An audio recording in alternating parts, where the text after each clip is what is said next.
Welcome. In this video I'm going to be taking a look at this KZ Escape E17 hatch. This is a new camper I purchased. This has been a long time coming. So I'm going to do a walkthrough. I'm going to probably try and be pretty thorough with it. I'm also probably going to make other videos on this, so I'll put a playlist below when I add new videos. So let's get started. So I tow this with my 1997 Land Cruiser. It'd be nice to have a little bit bigger vehicle. It does work, but you can really feel it on the back of this. So here are some specs on here.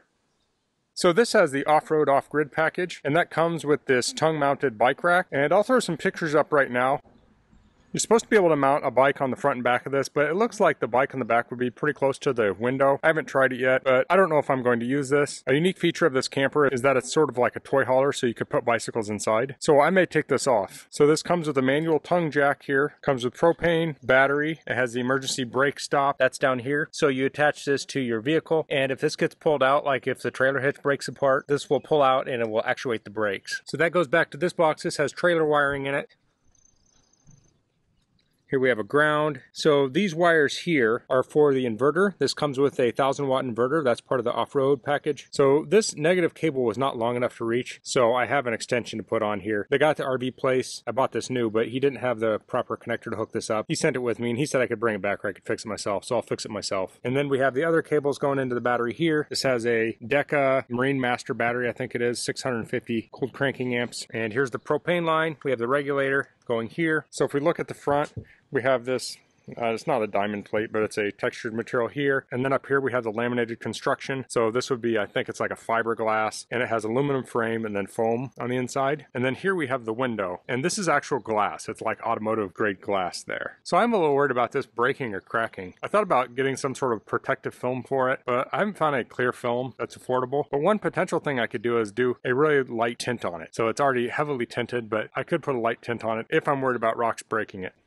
So let's go around the side here. So this is a solar input port hit by Go Power. So you may recognize this connector if you've ever dealt with like car chargers and stuff. Supposedly that's just connected to the battery. I don't really see that super necessary because the battery is right here. So you can hook a solar panel up here, but you need a charge controller and all that on it. So I'd probably prefer if that didn't exist. We have a light here. Here is a latch for the entry.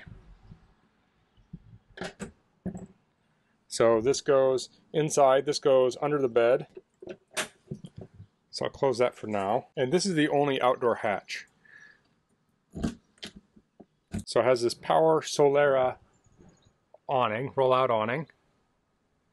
A neat feature of this is it does come with the step above steps. So these are a little bit sturdier steps. You see these a lot of times in higher end campers, but I think the reason they put it on this is because this is so high up. This is quite a ways off the ground. I'm 6 foot, and that's well above my knee. Window here. Escape hatch. This is the off the grid. Here we have a leash latch and a bottle opener. So you can open bottles there. You can put your pet there. Like if you're locking up, you can set them there. Low point drain is under here, and I will get under the bottom here, and I'll crawl under this in a little bit. Here we have the heater, propane. Here we have outdoor outlets there, and these are GFCI protected. Now the switch for this is under the refrigerator. So if this gets tripped, go check there. We have outdoor speakers. We have a light. This is the only outdoor light here. A window. This is the window for the kitchen sink. It does not open. Here are the tires. This has some beefy kind of off-road tires. These are the Westlake CR857 Plus. They're ST235/75R15. You can see here the wheel well is that galvanized material. It looks very sturdy. Part of that off-grid package, this comes with a griddle, and that hangs on here. And then right here we have propane hookup, so you can plug it right in.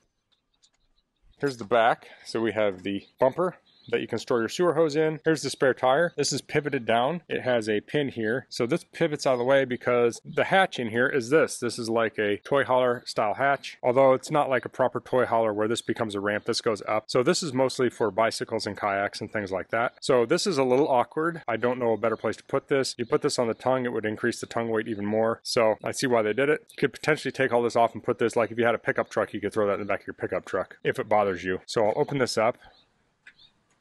There's 2 latches. Let's see if I got them.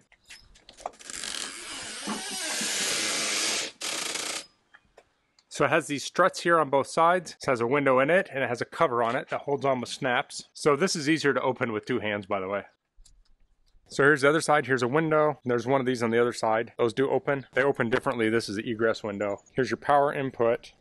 Here's your gray and black water drain. So here are the where you actuate those. This is the water heater. You can pull this off. It's a Suburban water heater. The anode is out right now.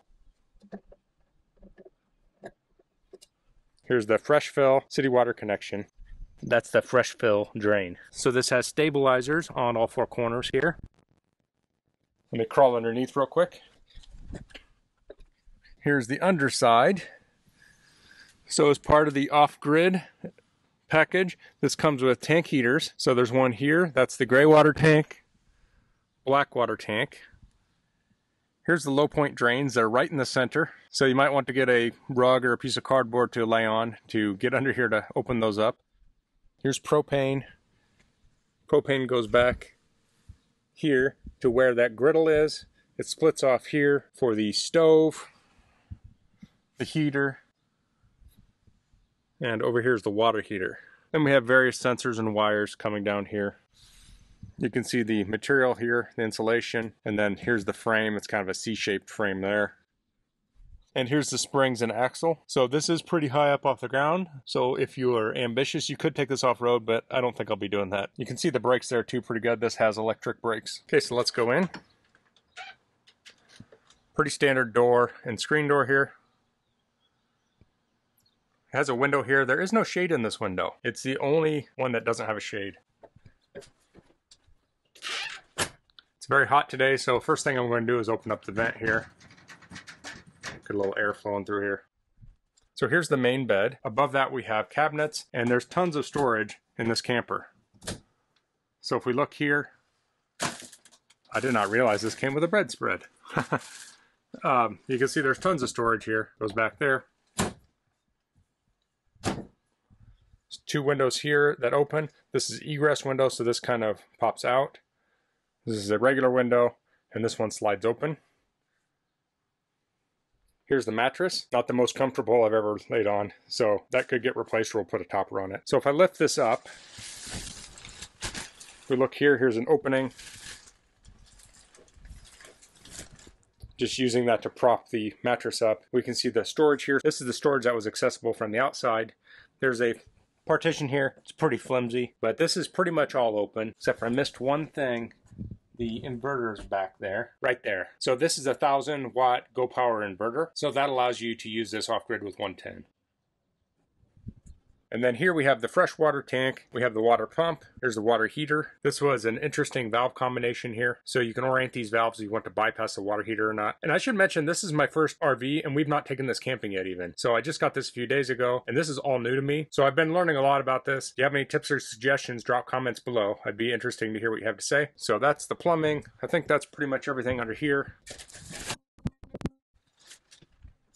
Here we have a closet next to the bed.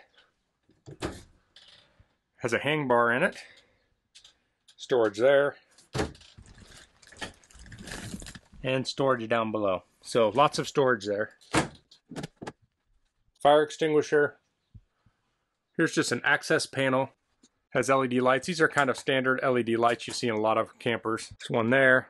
Smoke detector. One thing I noticed is the battery isolator was on this, so you'd want to open this up and pull that plastic there before you use it. So I'll pull that out before we go camping and then I'll just leave it out. So here is the inverter switch. So you don't have to have the inverter running all the time. So that's a nice feature. It's going to be more efficient that way. You can also just shut the inverter off, which I'll probably actually do most of the time. Here we have the outdoor light switch. This is the indoor light there. So these three lights, I think is all are run on this switch. These other lights, you press the button. The ones that are on the main switch also have a button in the middle too, so you can turn them off individually. Here's your awning in out.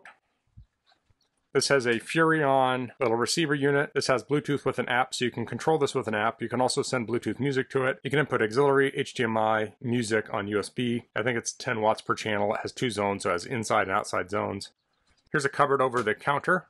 Here's a solar charge controller. This is the GoPower GP PWM30SQ. Currently we're charging at 14.7 volts, 1.9 amps. So this gets up to like 5.6 amps sometimes. Most I've calculated was like 72 watts, and it has a 100-watt solar panel on top. I don't know if I mentioned that yet. This has solar on it. So this has a GoPower 100-watt solar panel. And I'll throw a picture of that in because I'm not going to climb on top of this. And it's one of those kind of like flex panels that's kind of glued to the top. So you have wires coming in from the solar panel and then going back to the battery there. Here's all the paperwork is up here. Here's a partition between this and the microwave.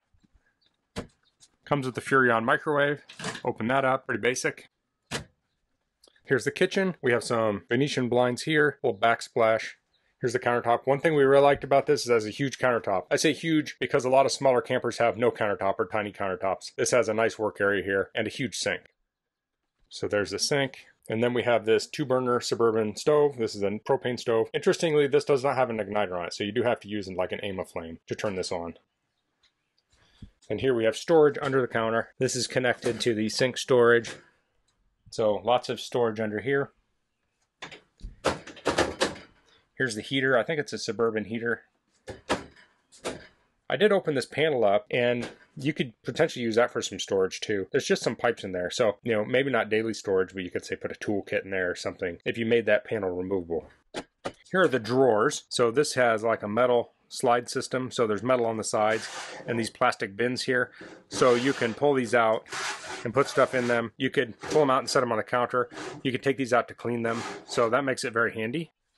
There's a little bit of room under there too. Here's a pantry. So these are very deep. I mean, I can reach the back, but if you have short arms, that might be a little issue. And here are the panels for the bed, the storage for the rear bed. So these are aluminum framed, and then they have this paneling on either side and then plastic on the edges. More storage down here. You can see the little wheel well. We have storage up above here. Here we have speakers on both sides. We have windows. This is a slider window. Here's the bench. This turns into a bed. So if we lift this up, this is not hinged, but you can pull this piece up. And under here, you can see this is a table. Here. You use those tables there. There's 2 of them, so you can put them here and here. You can also put one of those panels across the back and use this as sort of a U-shaped dinette. Here we have a 110 outlet, and then this is the unique feature of the hatch, is here you have this open here and you have this screen. So this screen has Velcro on the sides, but I don't know, about 6 inches from the bottom, you can kind of lift up on this. Here, it's not sealed, and it's not sealed against the bottom. So I don't know what we're going to do there. We could maybe get a block of wood to set against it. I thought about one of those like draft stoppers. It's like a sock filled with beans or something, put it up against there. And you can roll this up, and there's Velcro here to hold it up too. On the other side, we have the same kind of storage on the top. This window is an egress window, and we have the same storage underneath here.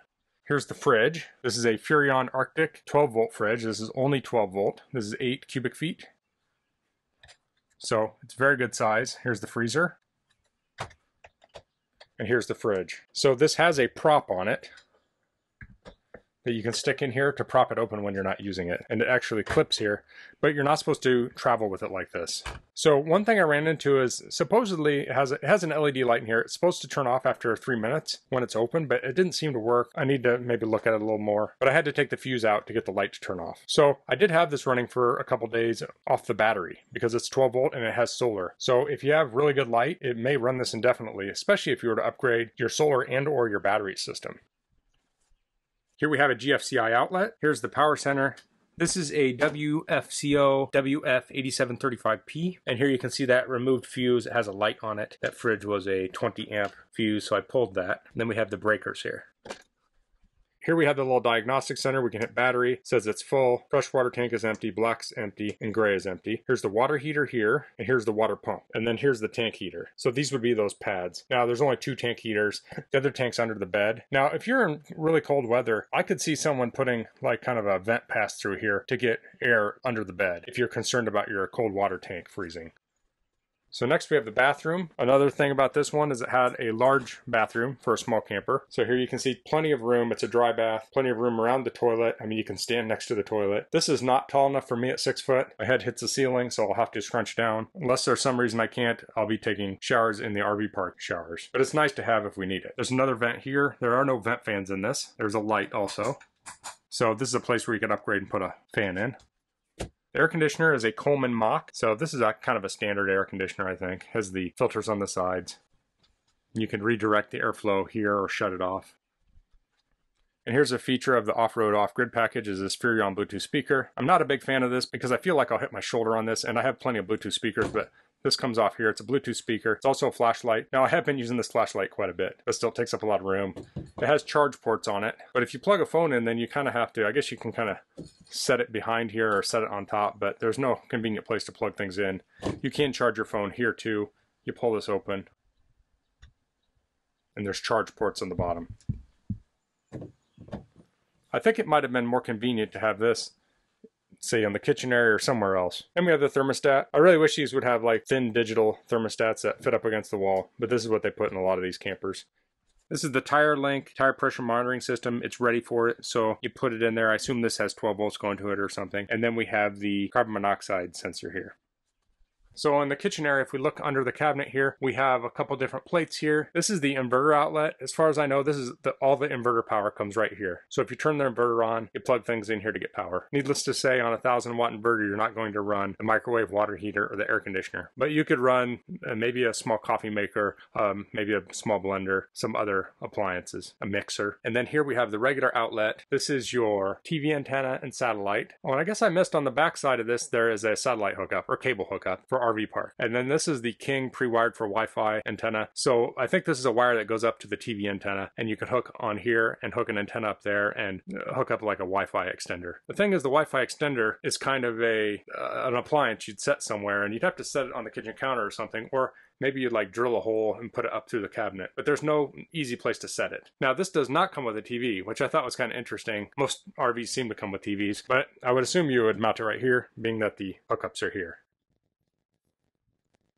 So I think I covered everything in here. We had been looking at a lot of things like the R-Pods and things of that nature, the Jayco hummingbirds and such, and we wanted something lightweight. This is a little bit heavier. I think this is 3,200 pounds, but we really like this hatch area. We can fit kayaks in here. This is over 13 foot long, and we have two kayaks that are 12 foot long, and then we could potentially put our 17-foot kayak up on the bed here. I forget the exact length there. It's over 17 feet. Now, I haven't put the kayaks in here. I don't know width-wise if they would even fit. I could probably set at least one upright. I'll probably put a moving blanket over it so it doesn't scratch things. I don't know if I could put both in here upright. I could potentially create like a little wooden stand to put them on that braces against things. I haven't messed with that yet. If I can't get the kayaks in here, it's not the end of the world. It's not a big deal. But if I'm able to do it, I'll probably end up making a video on that. I could also put the bicycles back here if I'm not using that bike rack. You can really load that tongue up with a lot of weight. It already has a high tongue weight on it, so I don't really want to add a bunch of stuff there anyway. So I may remove that bike rack altogether. So that's the KZ Escape E17 hat. I look forward to going on adventures with this once we have time.